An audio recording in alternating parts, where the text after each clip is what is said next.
we have some amazing written work. You know, I think about Mason Jury, Amster Reedy, and look, there's a wonderful book, Te Whatu Pōkeka. You know, that's really, really awesome in terms of talking about Mātauranga Māori, but in a way that connects us to tamariki Māori and how they grow and develop. So, you know, the research you do is actually with the people that you trust around you, and then you grow out. And those are the things that actually are more sense making to me. It's really practical. You know, I go over to Waitangi and I work in the kitchen. I'm not sitting on the taumata, I'm just working in the kitchen. And everyone, when people know who you are, suddenly, you know, because you're helping them in the kitchen, feed the people, you know, it's not like you're not a rangatira or anything, you're just helping there, and you're listening to the kōrero. So those things really equip us well, you know, and I just think we do the practical mahi rather than thinking we've got to, you know, go where all the knowledge makers are, because that will actually, there's knowledge wherever you go, whether it's in the kitchen, scrubbing out the toilets, you know, whatever it is we're doing.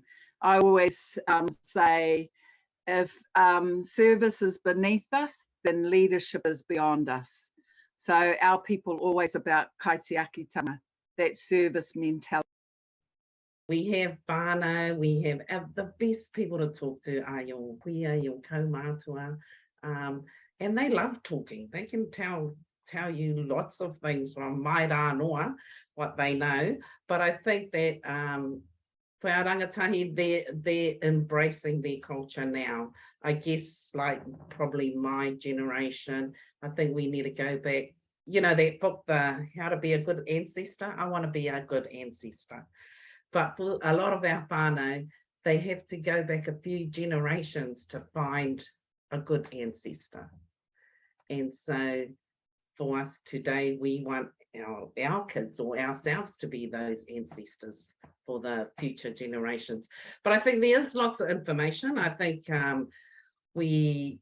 talking to people is a great way to go about seeking that support and stuff, just having kōrero. Well, I spoke a little bit before about, you know, Mātauranga whānau getting stories, lived experience stories from your whakapapa as a way of finding Mātauranga. And I'll take this kōrero a step further, which is, have you ever asked your nanny, your kuia or your koro, about their kuia or koro?